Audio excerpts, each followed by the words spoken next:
Doctor Baba Saheb Ambedkar open university.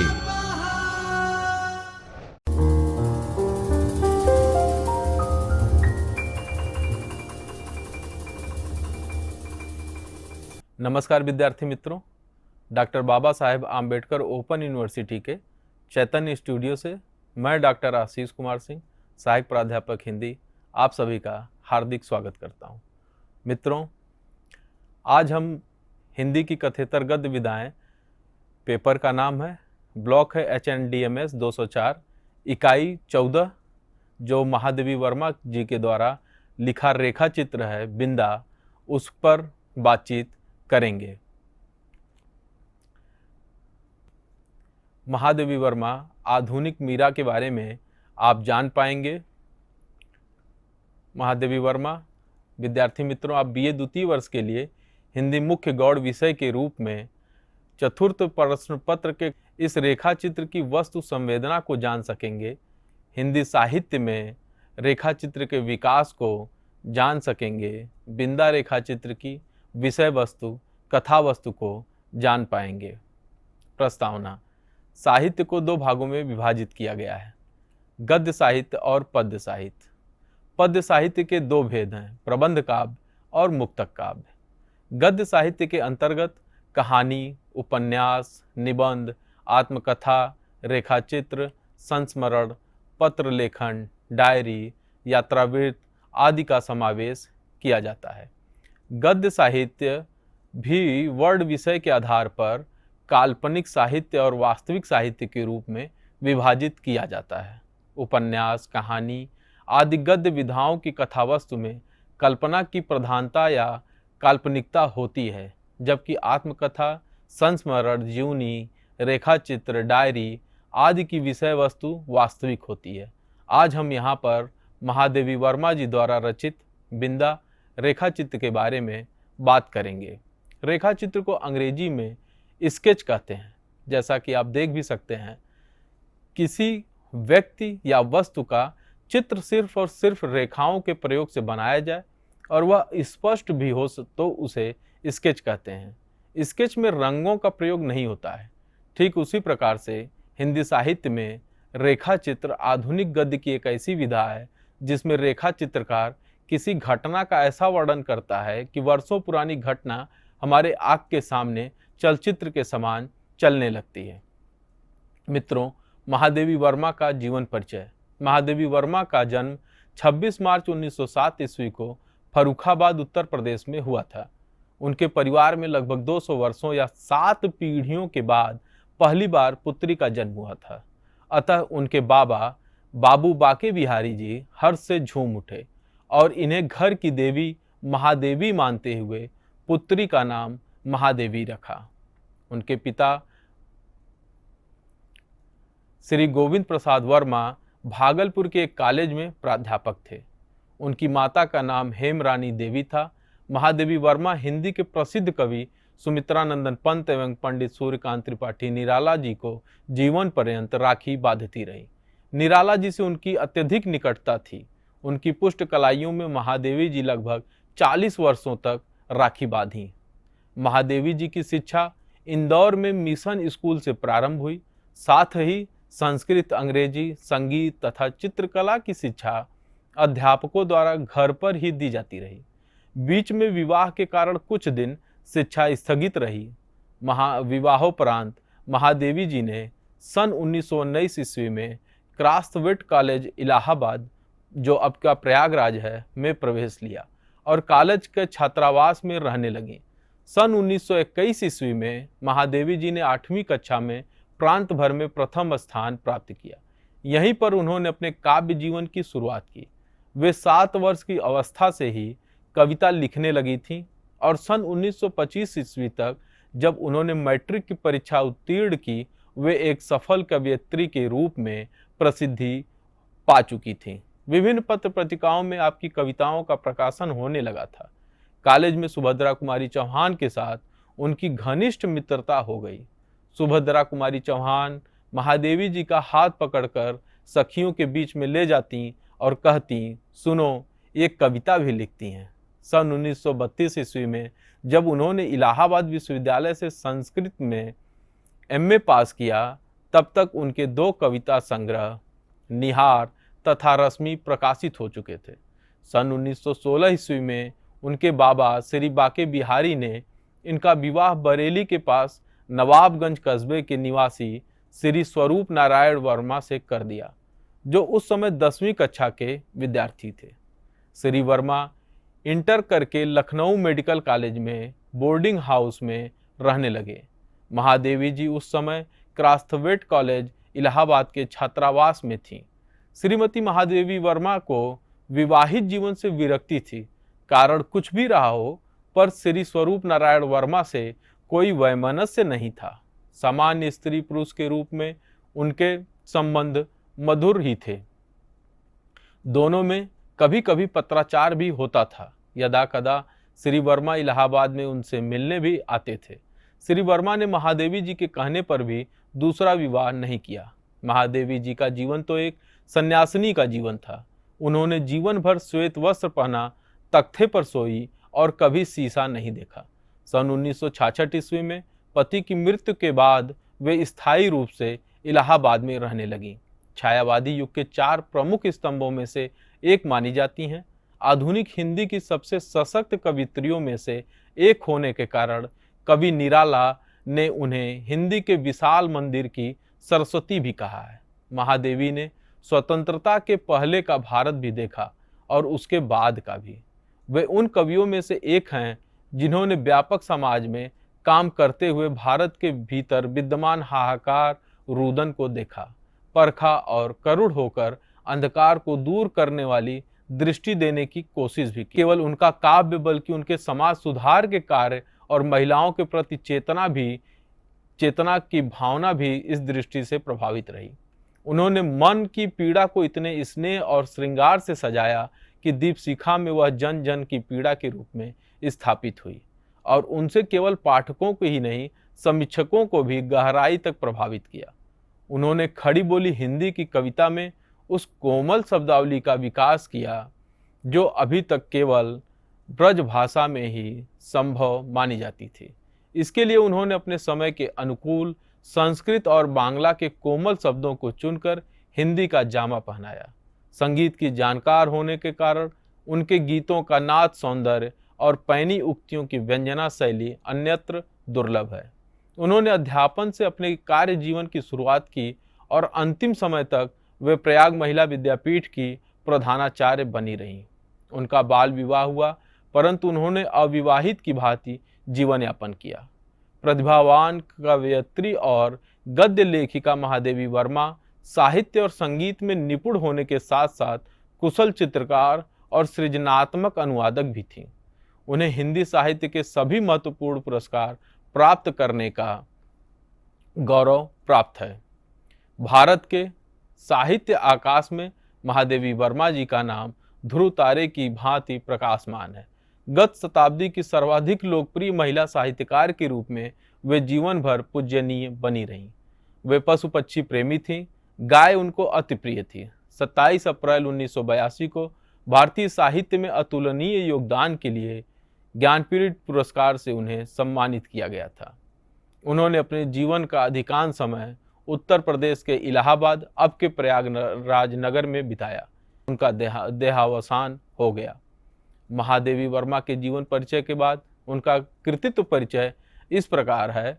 Mahadevi जी कवित्री होने के साथ साथ विशिष्ट गद्यकार भी थीं। उनकी कृतियां निम्नानुसार हैं: कविता संग्रह निहार, रश्मि, निर्जा, सांध्य गीत, दीपशिखा, सप्तपर्णा, प्रथम आयाम, अग्निरेखा। महादेवी वर्मा के अन्य अनेक काव्य संकलन भी प्रकाशित हैं, जिनमें उपर्युक्त रचनाओं में से चुने हुए गीत संकलित किए गए हैं, जैसे आत्मिका, परिक्रमा, संधिनी, यामा, गीत पर्व, दीप गीत, स्मारिका, नीलांबरा और आधुनिक कवि महादेवी आदि। महादेवी वर्मा का गद्य साहित्य रेखाचित्र, अतीत के चलचित्र, स्मृति की रेखाएं, संस्मरण, पथ के साथी, मेरा परिवार, संस्मरण, चुने हुए भाषणों का संकलन, संभाषण, निबंध है, श्रृंखला की कड़ियाँ, विवेचनात्मक गद्य, साहित्यकार की आस्था तथा अन्य निबंध। संकल्पिता छड़दा ललित निबंध है। कहानी है गिल्लू, संस्मरण रेखाचित्र और निबंधों का संग्रह, हिमालय 1963 ईस्वी।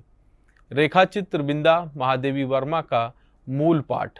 भीत सी आंखों वाली उस दुर्बल, छोटी और अपने आप ही सिमटी सी बालिका पर दृष्टि डालकर मैंने सामने बैठे सज्जन को उनका भरा हुआ प्रवेश पत्र लौटाते हुए कहा, आपने आयु ठीक नहीं भरी, ठीक कर दीजिए, नहीं तो पीछे कठिनाई पड़ेगी।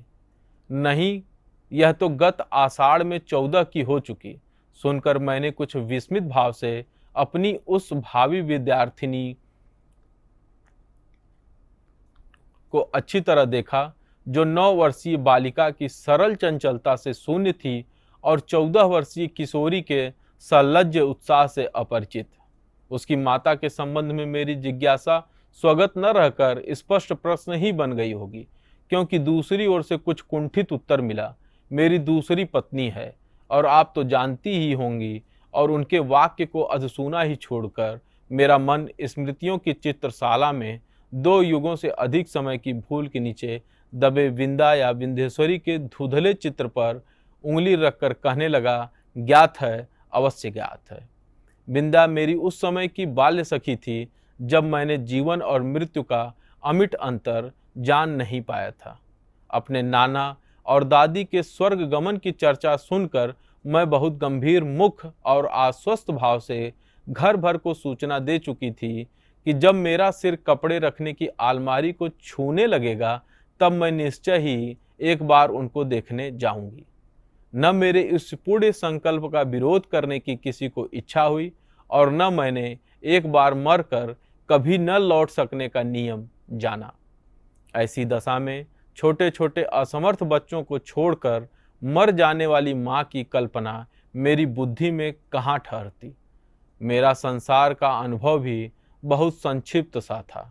अज्ञानावस्था से मेरा साथ देने वाली सफ़ेद कुत्ती सीढ़ियों के नीचे वाली अंधेरी कोठरी में आंख मूंद पड़े रहने वाले बच्चों की इतनी सतर्क पहरेदार हो उठती थी कि उसका गुर्राना मेरी सारी ममता भरी मैत्री पर पानी फेर देता था। भूरी पूसी भी अपने चूहे जैसे निसहाय बच्चों को तीखे पहने दांतों में ऐसी कोमलता से दबाकर कभी लाती कभी ले जाती थी कि उनके कहीं एक दांत भी न चुभ पाता था। ऊपर की छत के कोनों पर कबूतरों का और बड़ी तस्वीर के पीछे गौरैये का जो भी घोंसला था, उसमें खुली हुई छोटी छोटी चोंचों और उनमें सावधानी से भरे जाते दोनों और कीड़े मकोड़ों को भी मैं अनेक बार देख चुकी थी। बछिया को हटाते हुए ही रंभा रंभा कर घर भर को यह दुखद समाचार सुनाने वाली अपनी श्यामा गाय की व्याकुलता भी मुझसे छिपी न थी। एक बच्चे को कंधे से चिपकाए और एक उंगली पकड़े हुए जो भिखारिन द्वार द्वार फिरती थी, वह भी तो बच्चों के लिए ही कुछ मांगती रहती थी। अतः मैंने निश्चित रूप से, परंतु उसकी शब्दावली परिचित होने के कारण ही कुछ उलझन पैदा करने वाली थी। उठती है या आऊं, बैल के से दीदे क्या निकाल रही है, मोहन का दूध कब गर्म होगा, अभागी मरती भी नहीं, आदि वाक्यों में जो कठोरता की धारा बहती रहती थी, उसे मेरा अबोध मन भी जान ही लेता था। कभी कभी जब मैं ऊपर की छत पर जाकर उस घर की कथा समझने का प्रयास करती, तब मुझे मैली धोती लपेटे हुए बिंदा ही आंगन से चौके तक फिरकनी सी नाचती दिखाई देती थी। उसका कभी झाड़ू देना, कभी आग जलाना, कभी आंगन के नल से कलसी में पानी लाना, कभी नई अम्मा को दूध का कटोरा देने जाना मुझे बाजीगर के तमाशे जैसे लगता था, क्योंकि मेरे लिए तो वे सब कार्य असंभव से थे। पर जब उस विस्मित कर देने वाले कौतुक की उपेक्षा कर पंडिताइन चाची का कठोर स्वर गूंजने लगता, जिसमें कभी कभी पंडित जी की घुड़की भी का पुट भी रहता था, तब न जाने किस दुख की छाया मुझे घेरने लगती थी, जिसकी सुशीलता का उदाहरण देकर मेरे नटखटपन को रोका जाता था। वही बिंदा घर में चुपके चुपके कौन सा नटखटपन करती रहती है, इसे बहुत प्रयत्न करके भी मैं न समझ पाती थी। मैं एक भी काम नहीं करती थी और रात दिन ऊधम मचाती रहती। पर मुझे तो माँ ने न मर जाने की आज्ञा दी और न आंखें निकाल लेने का भय दिखाया। एक बार मैंने पूछा, क्या पंडिताइन चाची तुम्हारी तरह नहीं है? माँ ने मेरी बात का अर्थ कितना समझा यह तो पता नहीं।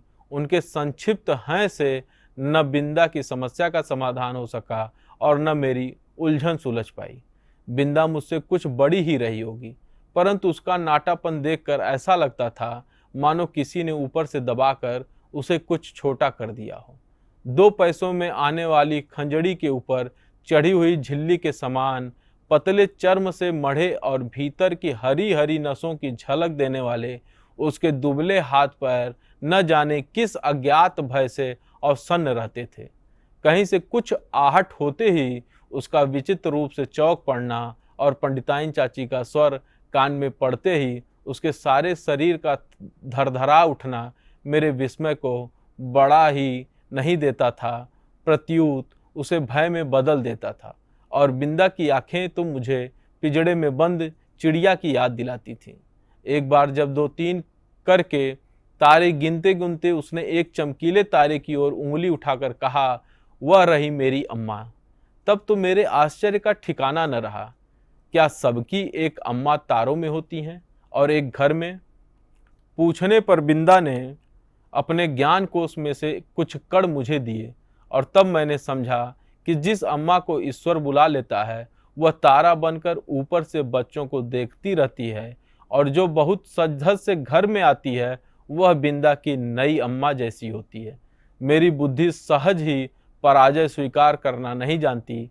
इसी से मैंने सोचकर कहा, तुम नई अम्मा को पुरानी अम्मा क्यों नहीं कहती?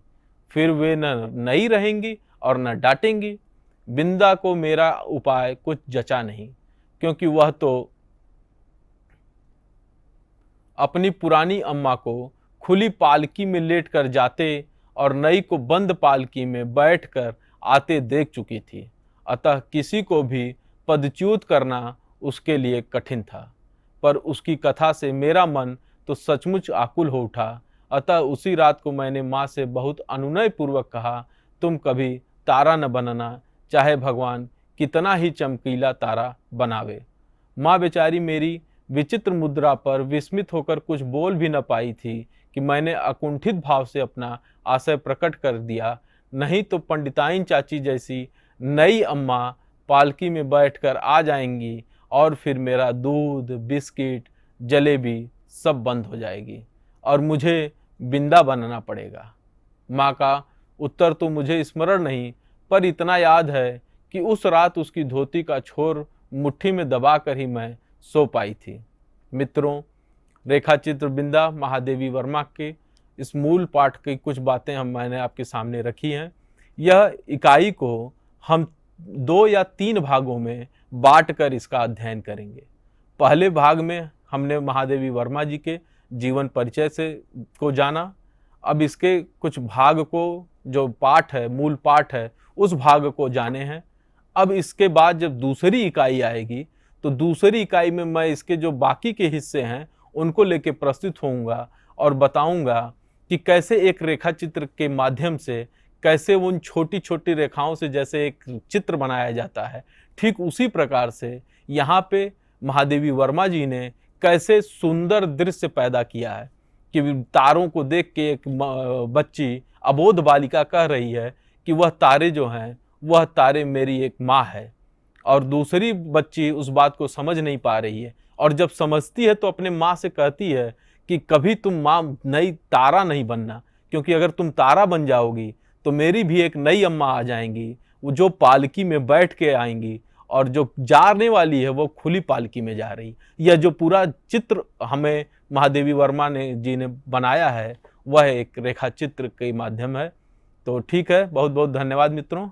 आगे इकाई में इसको हम कंटिन्यू करेंगे। नमस्कार। स्वाध्यायः परः